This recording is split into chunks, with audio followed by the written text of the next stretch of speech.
What's up, everyone? Finally back making videos. Took a break. Honestly, it sitting here in front of a camera for an hour talking, it doesn't seem that hard, but it's worse than you would think. And had some life stuff going on, but that's all sorted out. So, anyways, I should be back making a video for every UFC card. Um, I wanted to make a breakdown video for the Holloway Topuria fight, but I was up north and didn't have everything that I needed or like my computer and stuff. So yeah, but couldn't make a video for that card, but and just didn't feel like making videos for some of the other cards. Honestly, got a little lazy, but it is what it is. Um, but there was no way I could not go another week without not making a video, especially for this card. So I'll get started breaking the fights down. And I'm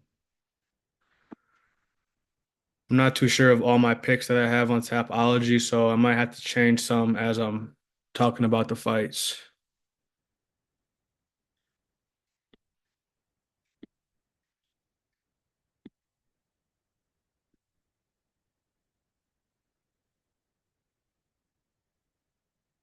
Our first fight, we got Eduardo Mora versus Veronica Hardy. Mora's coming off a loss, split to Denise Gomes. I think Gomes just fought this past weekend, didn't she?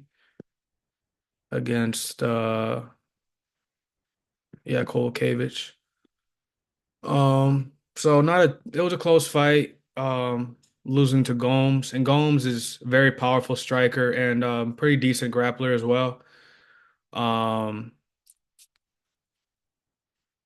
Mora is able to get the fight done, finish a fight almost anywhere. Obviously, she got four knockouts, five submissions. Good chin, good cardio. Um Veronica, wait, where's this fight at? I don't know if this is at flyweight or if this is a strawweight because Mora's last fight was at strawweight, but I know Hardy fl fights at flyweight. Doesn't say, does it? Okay, so it's at 125. So flyweight, Mora's going to the 125. Um, Hardy's like her third fight back in the UFC. Last one over JJ Aldridge, and then Horth, close fight with Horth. But I did think that Hardy won. And then her first fight back was against Juliana Miller. Um, and Hardy's good striker. I would say that Moore will have the edge in the grappling department, but Hardy will definitely have the edge in experience because she's got, I think, almost all of her fights are in the UFC. How many she got? Yeah, she's got eight fights in the UFC and she's got 14 fights total. So a lot of fights in the UFC for Hardy. Is that right? Did I count that right? Hope I counted that right, but it's not that. I don't worry. I don't care that much. Anyways, yeah, like I said, Morrow will probably have the grappling edge, but Hardy should have the striking edge and definitely will have the experience edge. I think she'll have Dan Hardy in her corner. I'm pretty sure he's definitely her coach, but I'm not sure if he'll be in her corner or not. But um, Hardy will be at a 2-inch height disadvantage and a 2-inch reach disadvantage as well. I would definitely say that Hardy should win this fight. I'm picking her for sure by decision. I don't see any fighter getting a finish. Um, and this is a fight that should play out on the feet. And like I said, Hardy should have the advantage on the feet. Um, However, one thing that scares me with Hardy is that she can slow down some of her fights. I forgot what fight it was exactly, but she got caught in one of her fights and had to wake up and make sure that she was winning the fight, but then she got caught and kind of had to reestablish her dominance and her place in the fight. So um I'm gonna pick Hardy in this fight. This should definitely be a fight that plays out on the feet. Maybe Moore is the one trying to mix it up with the grappling. Um, it's crazy how Moore is 1 year older than Hardy, but Hardy has way more experience in the UFC. Like she's been in the UFC for like what, like 5 years, 6 years? Yeah, 6 years. Oh wait, yeah, 6 years. But I mean, it's crazy how Hardy's younger than her. Anyways, I'm gonna pick Hardy in this fight. Um, yeah, it's kind of hard picking this fight because Moore is good. She's pretty decent, but I would say that Hardy's like ever since Hardy came back to the UFC on her run, that she's gonna be pretty hard to beat. I mean, she is technically very good. Um, a lot of her wins going to decision. Not really a finisher compared to Mora, but like I said, Hardy's experience edge surpasses Mora's by a lot. So I'm gonna pick Hardy in this fight by decision. Next fight we got Oban Elliott versus Basil Hafez. Um, did I say that right? Basil Hafez, yeah. Um, Hafez coming off a win. I forgot who it was exactly. I think it was Mickey Gall? Yeah, it was Mickey Gall. And then before that, he lost to JDM. And then he hasn't fought in the UFC before that fight. But really close fight with JDM. I don't want to say really close fight with JDM. JDM made the fight closer than he had to, but I think that fight was on short notice as well. Um, and honestly, I can't believe that Hafez didn't finish Mickey Gall. Like that's kind of a red flag. But in this fight, Hafez will be at a 1 inch height or no 1 inch height disadvantage, and they have the same reach. Elliott's coming off a win. I forgot who it was to Preston Parsons, and Elliott just outclassed him in that fight. Really just outclassed him. I think that was on a is that an England London card or yeah, that was or yeah, England card.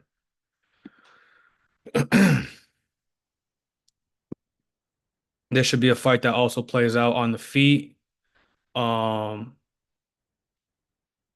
in this fight, I see Elliott. I feel like Elliott should have the striking advantage and and definitely will have the grappling advantage. Hafez is a really good grappler as well, though. I think he's a black belt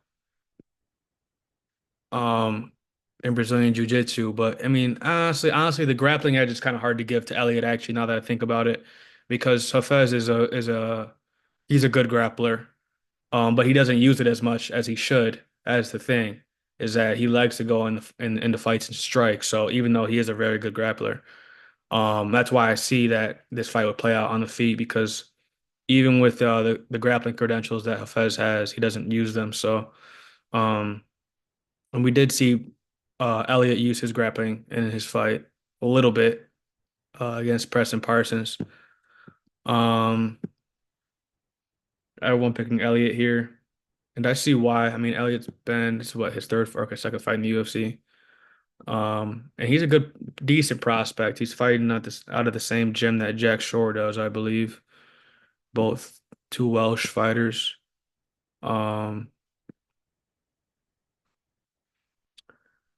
so Elliott, I think, should have the striking advantage. Hafez, honestly, now I said that Elliott would have the grappling advantage, but honestly, I think Hafez does. But the problem is that he doesn't use it. Um, Cardio, that's one thing that worries me with Hafez because I've seen him. He slowed down against Mickey Gall and he definitely slowed down against JDM. I get the JDM fight was on short notice, but I expected Hafez to look way better against Mickey Gall than he actually did. Um, this should be a fight that plays out on the feet. I mean, striking battle. If anyone does mix in the grappling, it's probably going to be Hafez. But the thing that worries me with Hafez is his cardio. I've seen him slow down way too much. So I'm gonna pick Elliott here. I don't really see any fighter getting a finish in this fight. I see it just being like a dog fight back and forth. But Elliott should have the bigger moments in the fight, so that's I'm gonna pick him by decision.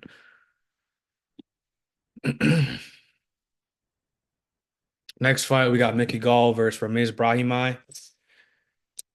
And Mickey Gall's been getting finished his last couple fights, or besides the Fez fight, he got knocked out by Mike Malott and got decision by Alex Morono. And before that, his last win was 3 years ago against Jordan Williams, who's not in the UFC anymore. Mickey Gall obviously has never been one of the a contender. He's always been a bottom feeder um of the 170-pound division. Um, and it's kind of the same thing with Brahimaj, if you ask me. Brahimaj is not that good either, respectfully. Um, I mean, if you look at their records, I mean, obviously Brahimaj has a better record, but I mean, Mickey Gall was fighting in the UFC since like what, his second or third fight? Yeah, second fight. His second fight was in the UFC. So, um, in this fight, um, Brahimaj's at a 3-inch height disadvantage, 1-inch reach disadvantage. Um, However, Brahima is definitely training with the better training partners, the better guys at Fortis MMA, compared to Mickey Gall. However, this is a fight that Mickey Gall really needs to win because three-fight losing streak. He's been in the UFC for a long time, and Mickey Gall is the type of fighter that I mean, you just give him fights that are entertaining. You're not trying to get Mickey Gall to be a contender or um, a ranked fighter. He's just a fighter that you give fights to be in fun fights, entertaining fights. Um, I mean, like the CM Punk fight, Mike Jackson fight, Diego Sanchez fight, Mike Perry, and then Jordan Williams and so on. Those are all just fun fights that you're giving Mickey Gall. And Brahimaj is kind of the same thing with him. I mean, you're just giving him fun fights. Um, Max Griffin, fun fight. Court McGee, Tumba. However, most of I mean, Brahimaj's wins are not in the UFC anymore. Michael Gilmore not in the UFC. Palatnikov not in the UFC anymore. So, I mean, they're kind of at the same point in their career where they're getting fun fights, entertaining fights, but every fight is a fight that they kind of need to win because they're close to being cut. Even though Mickey Gall is on a three-fight losing streak, I would say that Brahimaj more on the verge of getting cut because just because Mickey Gall is a type of fighter that's been in the UFC for so long and has so much experience, and he does put on the fun fight. So, in this matchup, it's kind of a grappler versus grappler. Mickey Gall, credentialed jiu-jitsu, um, but he likes to go in there and strike. I mean, he's not scared to go in there and strike. He was in there striking with Basil Hafez and was striking with Mike Malott. I mean, almost every fight that Mickey Gall has, he's gonna go in there and strike with you. But if he needs to use his grappling, then he'll revert to that. It's kind of the same thing with Brahima, honestly. He'll go in there and strike, but he's definitely the type of fighter that wants to get it done on the ground. I mean, obviously, no wins by decision or knockout. All 10 by submission, which is kind of crazy. Um, this is a hard fight to pick. Most people will probably picking against Gall because he's on a three-fight losing streak. But at the same time, um, feel like these losses, all these last three losses, all those fighters are better than Brahimaj. Um, this is a hard fight to pick. I mean, everyone's going to be picking against Mickey Gall just because he's on a three-fight losing streak, and it makes sense. But Brahimaj is not like that good of a fighter either. I mean, at all. And considering both of these guys want to win their fights on the ground, I assume that this will be a striking battle. And I think that Mickey Gall honestly might be a little tiny bit sharper, just a tiny bit. And that just comes with the experience of all of his UFC fights. And yeah, so I'm not gonna pick Mickey Gall in this fight. I'm gonna pick Brahimaj, but I mean, this is really a coin flip. Obviously, as the odds say, it's a coin flip. So um, both fighters really need to win this fight as far as career's sake goes, but more Mickey Gall, honestly. But I'm gonna pick Brahimaj by decision, I guess, because Mickey Gall is pretty tough and he's always in dogfights, honestly. So I'll pick Brahimaj by decision.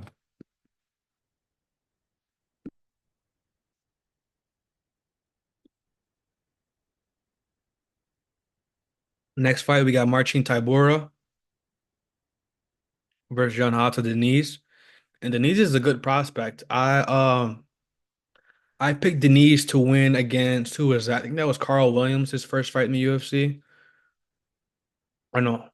Oh wait, okay. Okay. So he fought Austin Lane his first fight in the UFC, but I think everyone was picking Carl Williams. Yeah, everyone picked Carl Williams. I picked Denise in that fight. Denise, so second fight in the UFC. Tybora's had a lot of fights in the UFC. Um, very experienced. So in this matchup, the experience will definitely go to Marcin Tybura. However, the things that will be on Denise's side will be the striking, the power, and the youth. Um, and Denise will be at a one height advantage and a 1.5 reach advantage. So more things playing in favor of Denise, younger guy, stronger guy, better striking. And honestly, even though Tybura is more of a grappler, um Denise is probably not that bad of a grappler himself, honestly. Um Tybura's last fight was against Spivak, and before that he submitted Ty to Ivasa, and that's not a good win because Ty's on like I think that was Ty's fourth or fifth loss in a row, so that's not even a good win. And before that he got knocked out by Aspinall, but I mean, you see these Tybura wins, they're against mostly grapplers. Romanov, grappler, Blagoy Ivanov, grappler, who I don't think he's still in the UFC anymore. Yeah, he went to PFL. Volkov, striker. So you see most of these wins that Tybura has coming against grapplers. And he usually lo he loses to a striker who's better than him and has more power than him. Um, so right off the bat, I'm gonna pick Denise. I mean, like I said, younger, stronger, better striker, height and reach advantage. Only thing that plays into Tybura's favor is the experience and probably the grappling. The way that Denise is gonna win this fight is by defending all the grappling exchanges and takedowns from Tybura, keeping it on the feet as he does both of his fights like he did with it's gonna be like a Carl Williams fight. If he can just defend the grappling exchanges from Tybura, he's gonna win. And Carl Williams is tough. But I mean it's not like Tybura is not tough, but we've seen Tybura get finished before. Um so yeah, I'm gonna pick the knees here. I'm gonna pick him by knockout. Um but he's shown that he can go all 3 rounds if needed, so especially against a grappler. So yeah, I'll pick Denise in this fight most definitely. By round one knockout round, he should definitely be able to get a finish here. Rounds one or two knockout. Next fight, we got Roberto Romero, who I believe is his first fight in the UFC. Versus David Onama, who's had a handful of fights in the UFC. He's coming off a couple wins. And his last loss was to Nate Landwehr, if I'm not mistaken. Yep. Beat Gabriel Santos, was a good knockout win. And then he went to the decision with Jonathan Pierce. JSP was that was a dog fight. But I mean, Onama did win pretty clearly. but kind of made it a little bit closer than it should have. But it was a good fight. Um, everything in this fight plays to Onama's in Onama's favor.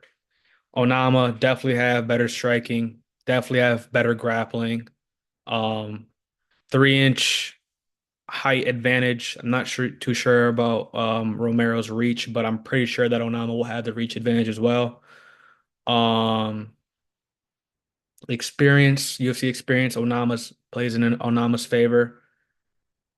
Um, honestly, I've never seen this Romero guy fight. Um, but and the one thing that worries me with that has only ever worried me with Onama that I've seen in his fights is his cardio. I've seen him slow down. I mean, he slowed down against JSP. But it wasn't as bad as he slowed down against Nate Landwehr, and that's what lost Onama the fight, is that he slowed down so much. Um, but Onama's a finisher. He likes to finish his fights. Only one win by decision. So, but most wins coming by knockout. So Onama likes to get it done on the feet, but he can grapple as well. He's shown he can grapple. Um, Roberto Romero, on the other hand, he's shown he can get it done everywhere. Looking at these stats. 3 by knockout, 2 by submission, and 3 by decision. So that shows that he's pretty decently well-rounded as well. Um,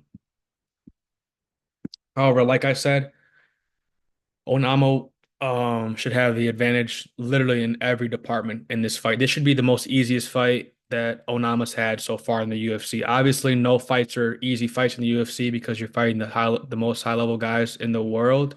But at the same time, compared to David Onama's previous competition, Romero is nowhere near any of these guys. But I mean, we're gonna see. This is a big test for Romero. Um, I think win or lose, he'll probably stay in the UFC. I mean, definitely win, he'll stay in the UFC. But losing, taking this fight on short notice, he'll probably stay in the UFC and get more fights. But I mean, yeah, I'm picking Onama for sure. There's Onama literally has to get a finish in this fight. Um, he should be able to finish Romero pretty easily within the first or second round by submission or knockout. Literally, whatever way Onama wants to win is how he should win, because this is a huge step down for Onama as far as competition goes. So I'm gonna pick Onama by round 1 or 2 knockout or submission, honestly. Let me change that pick. I'm gonna pick round 2. Um, hold on, let me see what Romero has lost by the most. I think it's this decision. Yeah, decision. So he's never been submitted before, which shows that he's a good grappler. Um, I think Onama should get the knockout here for sure. Um, go back to this card. All right, on to the next fight. We got the veteran Jim Miller back for another fight. I think his first fight back since UFC 300, where he lost to Bobby Green. Yep. And then Damon Jackson's coming off a win to somebody, I believe. Oh no, he lost to Chepe. Yeah, he lost to Chepe actually. I was thinking of the Alexander Hernandez fight that he won. But this should be a really fun fight actually, considering both guys like to strike. I mean, Jim Miller is a grappler, but he's shown that he likes to strike more of recently.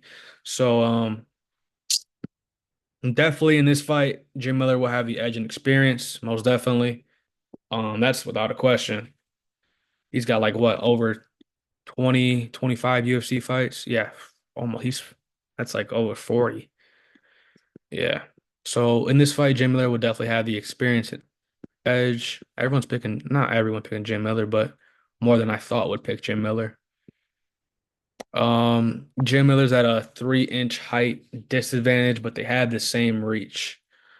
Um, wonder what this fight's at, because I know I think, yeah, last fight for Jackson was at featherweight, but I know Miller only fights at lightweight, so kind of confused on what weight this is at. Is Jack? Yeah, I guess Jackson's just moving up for back up to 155. He went down into 145 for one fight. It's kind of weird, but um, yeah. So Jim Miller's at a 3 inch height disadvantage, but he's definitely gonna have the experience edge, um, grappling edge as well for Jim Miller.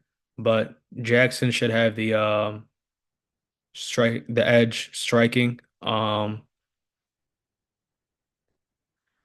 way I see this fight playing out is honestly on the feet. It should be another stand-up battle. But if Jim Miller wants to win, he's got to utilize his grappling because he has such a big edge in his grappling compared to most fighters that he'll ever face, so or has faced. Um, and thing with Damon Jackson is that he tends to slow down sometimes, more fights than less. And also he can be kind of chinny. That's the thing about Damon Jackson. Um, Usually he looks doesn't look that good during weight cuts. Um, I mean, I remember when he got slumped by Topuria and he got knocked out bad against Dan Ige. But I mean, those are two power punchers at the same time, and Jim Miller's not really a power puncher at all. So, um, but I just feel like I do think that Damon Jackson will win this fight, actually. I think he will win. Just considering like where both fighters are at in their careers. I mean, realistically, Jim Miller's probably has. I mean, I know Jim probably never wants to stop fighting, but realistically, probably doesn't have more than 3 fights left. I would say two, three, maybe four. And Jackson will be here for at least another 5 fights, probably, depending on how his wins and losses goes. But I think Damon Jackson will win this fight. Jim Miller will have the edge in grappling, but I mean, Jackson can grapple as well. He's got more wins by submission actually than way more wins by submission than knockout actually. He's got 15 by submission. So that shows that he can hold his own in the grappling. And kind of yeah, I guess grappler versus grappler, this fight should play on the feet, and I think that Jackson will have the better striking. And I don't see any fighter getting a finish here. I could see Damon Jackson getting a win by decision, but honestly, actually, if anyone does get a finish, it'll probably be Jim Miller finishing Damon Jackson because, like I said, Jackson has been knocked out quite a amount, like few times by some power punches. He's been knocked out 4 times, and that's the thing about Jackson is that if you hit him clean, he's gonna go out. And Jim Miller, he's knocking people out cold. He knocked out Jesse Butler when he hit him clean, knocked him out cold, bad. Um, so I'm gonna still pick Damon Jackson in this fight, but this is a kind of a close fight, I guess. Yeah, I mean Jackson's not a huge favorite at all, and he's never been that high of a prospect. So I'm gonna pick Damon Jackson here, but it wouldn't surprise me if Jim Miller won. But I'll take Jackson by decision, I guess. Um, Next fight we got the middleweight legend Chris Weidman versus Eric Anders. Weidman coming off that last win to Bruno Silva, I believe. Yep, which was a weird win, but I mean, um, Weidman did win. Um, and then Eric Anders, he think he's coming off a win as well. Yeah, he beat Jamie Pickett, who I don't think is in the UFC anymore. Um, that's the thing about with Anders though. I mean, I feel like everyone's gonna probably pick Anders in this matchup. Oh, it's kind of a split. Okay, so everyone's picking half people picking Weidman, which is kind of surprising to me, but at the same time, it's not because Eric Anders is not that he's a skilled fighter. I mean, who in the UFC is not a skilled fighter, but um a fighter like Eric Anders has a lot of downsides as well. Um In this matchup, I mean, Chris Weidman will definitely have the advantage in the grappling department. Um, Anders will have the advantage striking. Um,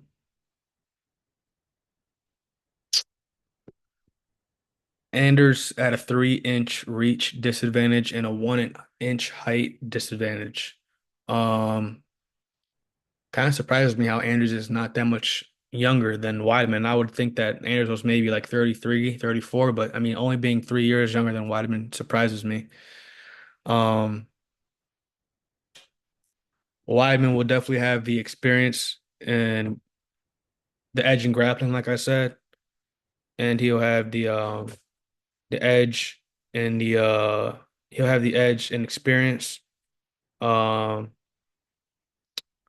but this is a kind of a close fight. Um, Half the people picking Weidman in this fight.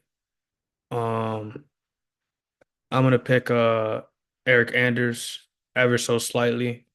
Um, just because where he's at in his career.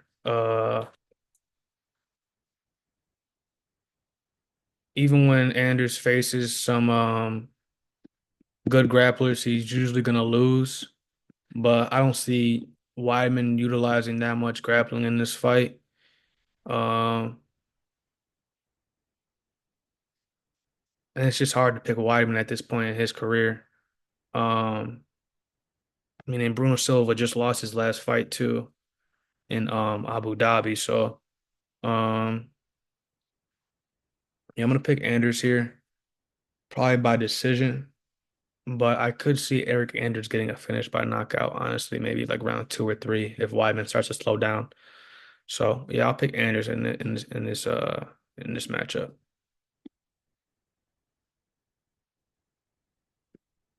Next fight, this will be a good one. We got Jonathan Martinez versus Marcus McGee. And McGee's a good prospect. I think he's really good. Um, Coming out of MMA lab fighting with O'Malley and what's the other dude's name? Kyler Phillips and Mario Bautista, Jared Cannonier. But those three bantamweights, Phillips, Bautista, and O'Malley, he trains with those good bantamweights. He's coming off a win to Gaston Bolanos, who just fought this past weekend. Um, and then I mean Marcus McGee, he's a really good fighter actually for 135 division. He's a finisher as well. I mean, like you see, he hasn't gone to decision one time. Um, he's got 8 by knockout, 1 by submission. Only lost one time, and that's by submission. But McGee's a decent grappler. I mean, I don't see Martinez using grappling at all. This should definitely be a fight that plays out on the feet. Same height, 1 inch reach disadvantage for McGee. Um, he's got some good finish wins. Martinez, on the other hand, is coming off that loss to Jose Aldo. Before that, he was on a little run. He knocked out Yanez with the leg kick, beat Saeed Nurmagomedov, which I didn't think he was going to win. Beat Cub Swanson with the leg kick. So before his last loss to Aldo, I think most people thought that Martinez was going to be a clear-cut contender, but I picked Aldo in that fight, and I'm picking McGee in this fight as well. McGee will have the power edge, should have the striking edge, and honestly, probably even though he doesn't have a lot of finishes at all by submission, he should have the grappling edge. Um, Martinez is a fighter who likes to stay on the outside, flashy, uses kicks, spinning back fists, things like that. Um, but I'm gonna pick McGee in this fight, even though Martinez does have the experience edge in the UFC. I'm gonna pick McGee just because McGee's on a good run right now, and I think he's a really good prospect for the 135 division. And this is a fight that will get him so close to ranked opponents, even though I'm not sure. I mean, is Martinez ranked? He probably is, but if he is, he's on like the lighter side of the top 15. Um, so yeah, I'm gonna pick McGee in this fight. It should be a fight that plays out on the feet. And I see McGee getting a finish here, honestly, by probably by knockout. We saw Martinez slow down against Aldo in his last fight. He slowed down the rounds two and three. So I'm ex I'm expecting the same thing here. Expecting Martinez to slow down, um, and to McGee to catch him in rounds like two or three. So I'll take McGee by knockout.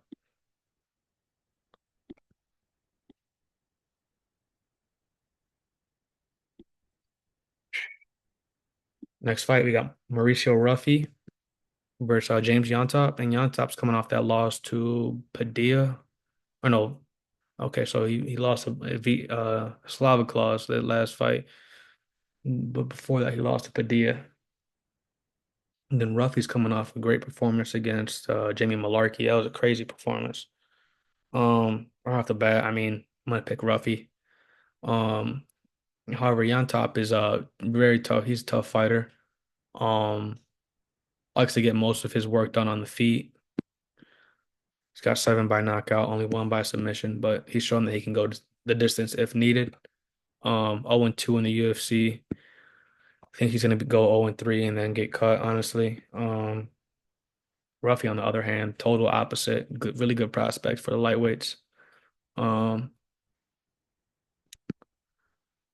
Coming out of the gym of the fighting nerds with John Silva and Prates and Bohalio and Bruno Brazil. So um Ruffy should have the definitely had the edge in striking. He hasn't gone to decision once. But being from Brazil, I would assume that he knows how to grapple at least somewhat compared to Jan Top. So um yeah, I'm definitely picking Ruffy here. It might be hard for him to get a knockout, honestly, but if he does, I could see it happening in the latter rounds if Jan Top slows down, like rounds two or three. So yeah, I'll take Ruffy by knockout round two or three.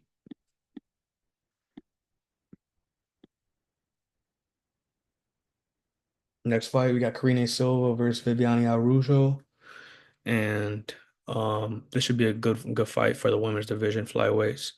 Right off the bat, I'm gonna pick Karine Silva. I really like watching her fight. She's a fun fighter. Probably one of my favorite woman fighters right now in the UFC. Um, in this fight, she'll have a 1 inch height advantage, but be at a 1 inch reach disadvantage. Araujo coming off a loss to, was it, okay, Natalia Silva.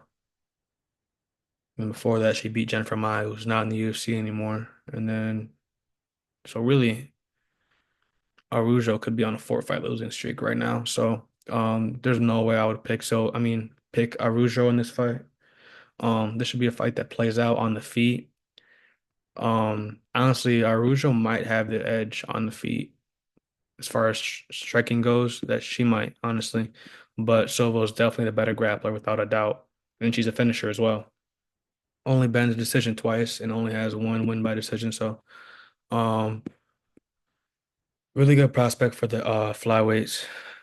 Karine Silva is coming off the win against Ariane Lipski, which was a good win. Lipski's a veteran.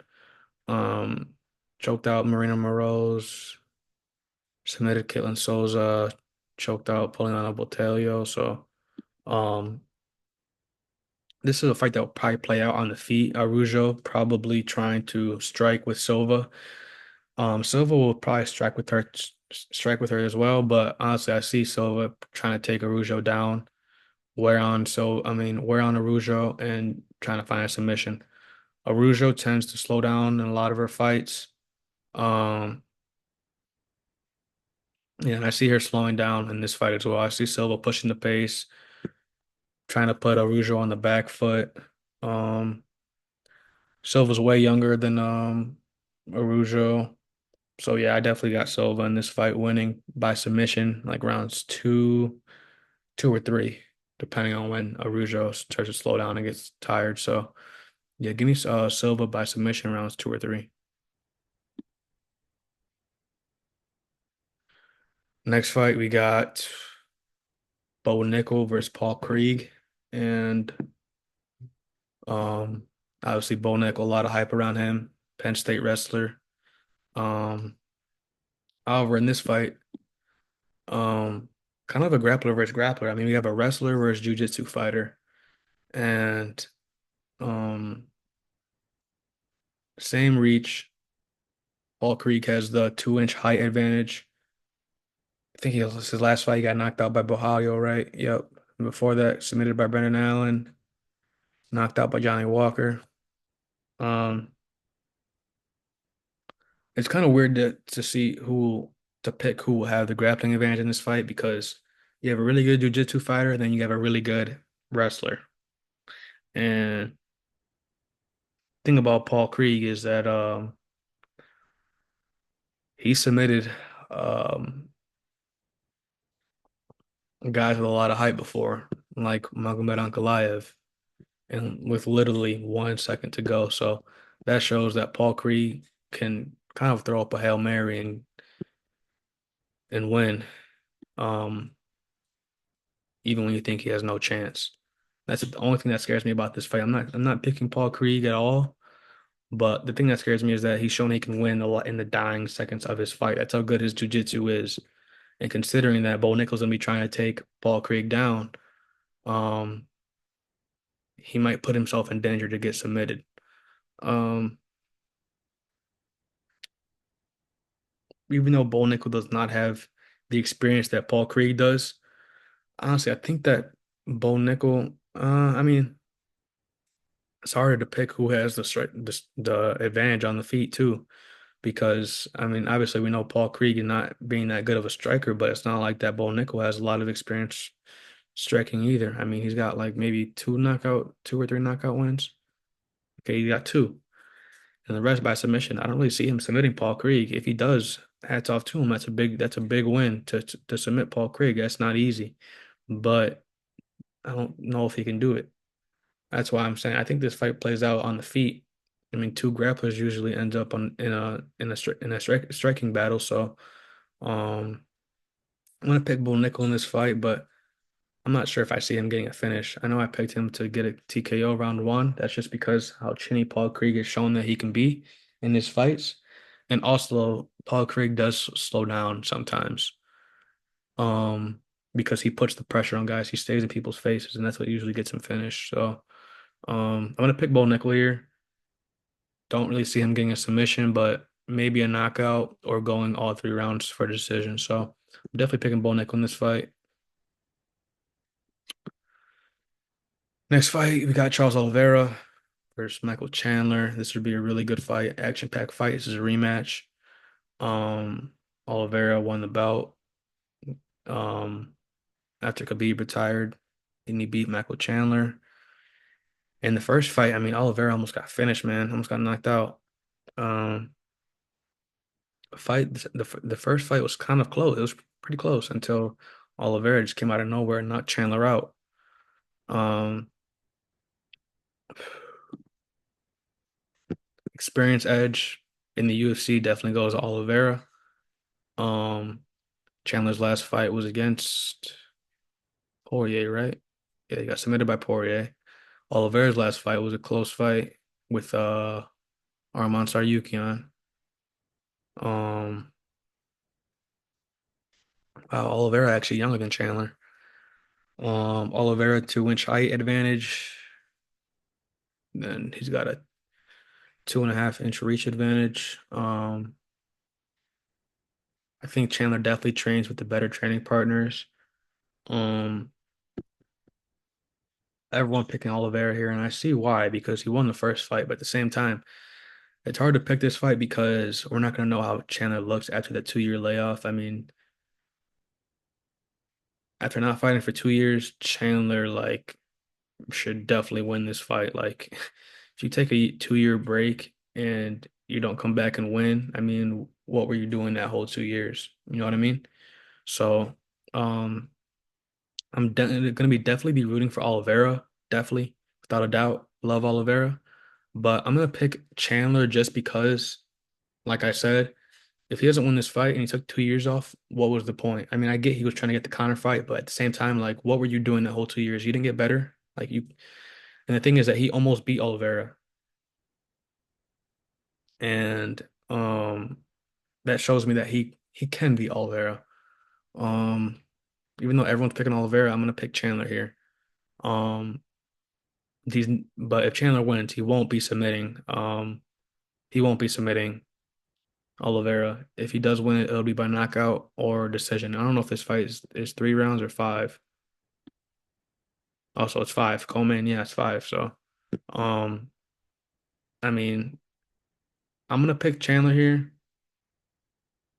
I don't know, man. I want to pick Oliveira just because I love Oliveira, and at the same time, Chandler's a hard fighter to pick to win a fight. I mean, his IQ is not that good. His cardio, he tends to slow down a lot, and he's been knocked down a few times. Got knocked down against Poirier, knocked down against Tony Ferguson when he fought Tony Ferguson, and Gaethje knocked him down. So then Oliveira knocked him down. Like it's hard to pick for Chandler. Um, Oliveira would definitely have um the grappling edge. And Oliveira should definitely, I mean, Oliveira knocked him out last time, so Oliveira should have the edge on the feet striking. So, I mean, Oliveira is definitely a more technical striker as far as Muay Thai, kicking goes. Um, but the thing about Chandler is that he makes his fights like very chaotic, and that's where I could see him kind of pulling off a win here. If he brings, I mean, he brings the chaos in every fight. But the thing is that if Oliveira is going to really just bring the chaos too, I mean, Oliveira does every Oliveira fight's fun, but we've seen Charles kind of fight smarter as his fights go on. The more fights, I mean, his more he fought smarter against Tsarukyan, he fought smarter against Beneil Dariush.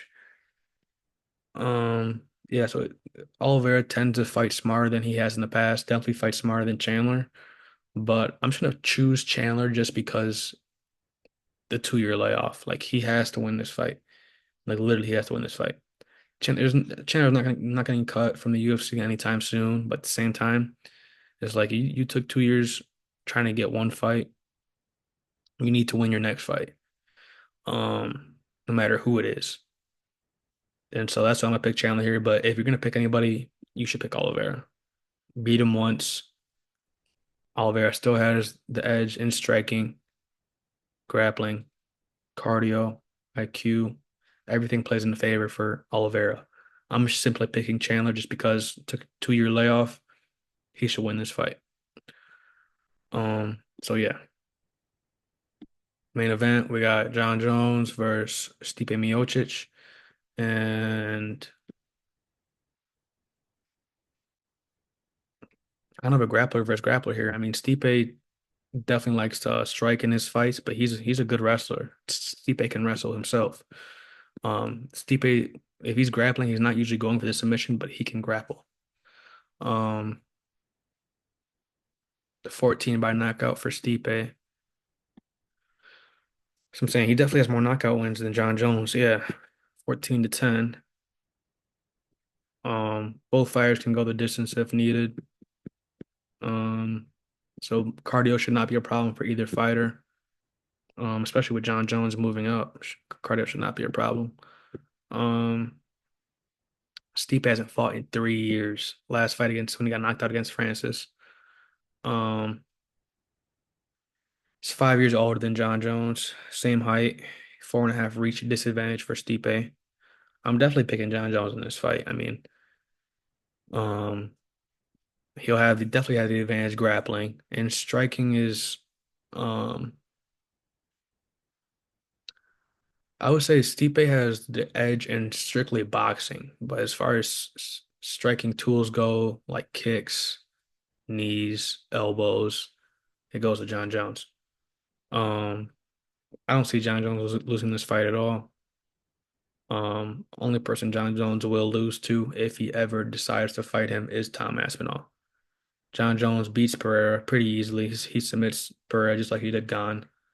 Um, so yeah, this is a fight that Jon Jones should definitely be able to win, should win. Um, I see this fight playing out on the feet, but I see Jon Jones trying to utilize his grappling. I mean, what fight does Jon Jones not try to grapple?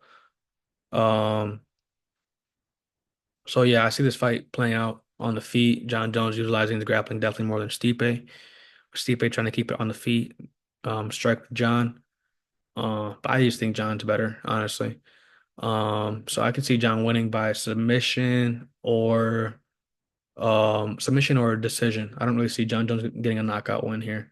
But yeah, I'll pick Jones in this fight by decision. So pretty decent card overall. Good card. I mean, you got some good prospects like Denise, um, Ruffy, Silva, Bo Nickel. So good prospects in this fight. And the co-main is gonna be a banger. So excited for that fight. Hope everyone enjoys the card, has fun, and stay safe.